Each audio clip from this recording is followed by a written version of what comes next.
What's up, guys? Welcome back to the Trucker's Life. I'm Jorge Navarro. If you're new to the channel, welcome to the channel. If you've already been subscribed, welcome back, guys. And I wanted to talk to you guys about something of comments that I've been getting a little bit lately. Not a lot of comments have been coming have been about this particular thing, but I've been getting them a little more frequently. And I think some of you are getting a little upset of me using swear words to express myself every now and then, and of there's a little more foul language in the channel because of voiceovers that I do on my shorts. I know some of you guys take it for what it is and enjoy the shorts and just get a good laugh, but some of you guys are getting triggered, especially the one that triggered most of you guys was the Scarface voice, the Scarface imitation or whatever, where I use Scarface, the movie Scarface's voice. And some of you guys got a little triggered with that because, you know, of the way it came out. But what I was trying to really express was that people need truck drivers. That was really the thought after, or my thought process of making that video, was just showing people that, hey, we matter, you know, that you guys need us.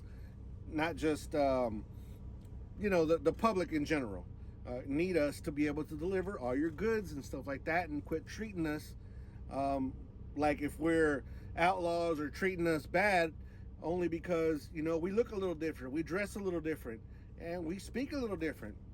And at the end of the day, this is why I'm going to circle back around to the whole foul language thing, is that truck drivers, we are, for the most part, not all of us, but quite a few of us, use foul language. It's just part of our day-to-day. And that's what this is, guys. This is a trucker's life, part of my day-to-day and my way of expressing myself to you guys. Now, sometimes I find other words to be able to substitute the swear words, and it's fine. If it continues that way, we're going to continue doing it like that. But if they come out, if a word comes out organically, guys, I'm not going to censor it. It's just, this isn't me. I'm a little bit of a foul language person. I am most of the time goofy, a lot of times doing dumb stuff, and this is me. And I promised myself that I was gonna start being more me. So you guys, if you guys ever run into me out there at a truck stop or anywhere else, and you hear me say, you know, shit or something like that, you won't be like, oh, I can't believe he said that. No, because this is me. This is how I express myself. This is, unfortunately, some of you guys might not like that, and it is what it is. I'm not going to sit here and apologize to you guys because I don't think there's a reason to. I haven't done anything to you guys to have to apologize. I just want you guys to really know the reason behind why there's been a little bit more of that going on. But like I said, this is not going to be a channel that's just going to be strictly every other word is going to be a swear word or anything like that. Another thing, guys, if you guys haven't noticed, in the description for most of the videos that adults are making is 18 and over. So most of us are adults here anyways. Yes, do kids trickle in every now and then? Yes. A lot of kids aren't really interested to watch a full YouTube video of trucking. That's just not what they're thinking about these days. But if they do, you know, their parents let them get here. Now, do I try to censor myself somewhat around my kids? I do somewhat around my kids, but they're gonna hear it in the world, and if it comes out of my mouth every now and then, it is what it is. Do I swear sometimes around my family, my parents? Yes. I mean, this has always been the way that I am, the way that I've expressed myself, and it hasn't bothered anybody in my family as of yet.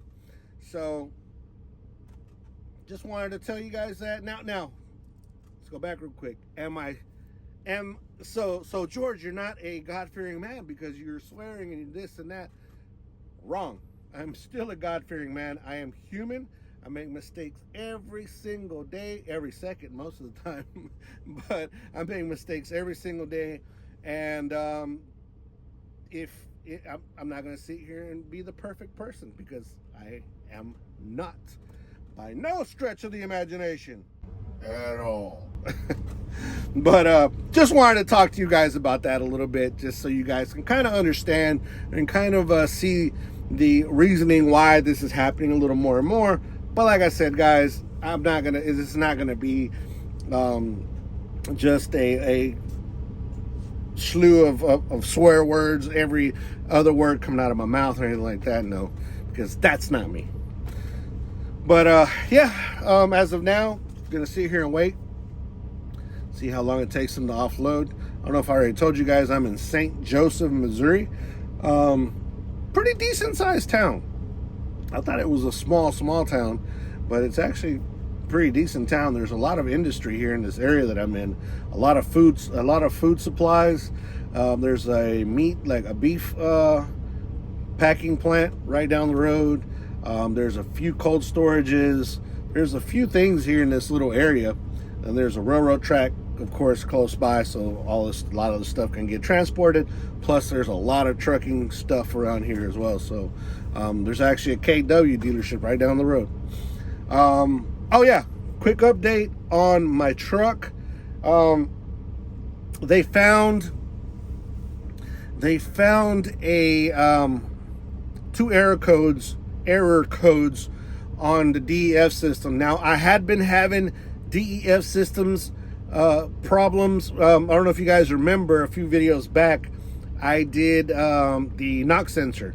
So my knock sensor went out on my truck, and I put the knock sensor in, and thereafter continued getting codes off and on. So I told the guys, since I'm renting this truck, to take their time on making sure that my truck is ready to go. And I told them about those fault codes, and they're like, well, we're not seeing them because unfortunately I had cleared them the day that I broke down. I cleared them right before I left from Abingdon, Virginia.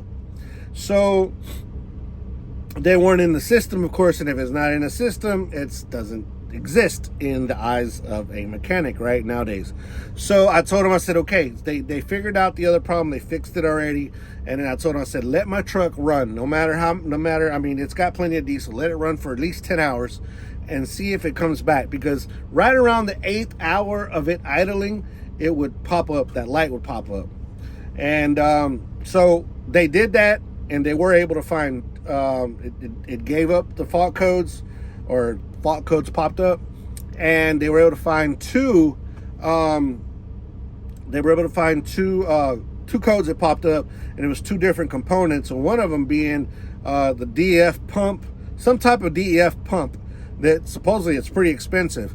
Luckily, and this is going back also because I had a comment, somebody, I don't remember who it was, but somebody commented that why did I take my truck to the dealership? Why would I go spend that money on dealership repairs? And the reasoning behind all that is my truck still has warranty for another 200,000 miles. So that's why I chose to take it to the Peterbilt. Now, the part that broke initially that got me there was not covered under that. But these other two parts that are part of the DEF system are fully covered. The guy called me, he told me, he said, we found these two things. It's pretty expensive repair, but since you have the warranty, it's 100% covered. So the warranty is paying itself off. Now, without deviating a little too far away from the topic of this video, is warranties, guys. Warranties. A lot of you guys express yourself about the way certain warranties work. Now, my experience is that if you buy the warranty with the truck brand new, those warranties are way better than if you buy a used truck and buy warranty from Joe Blow's warranty company or whatever. That's different.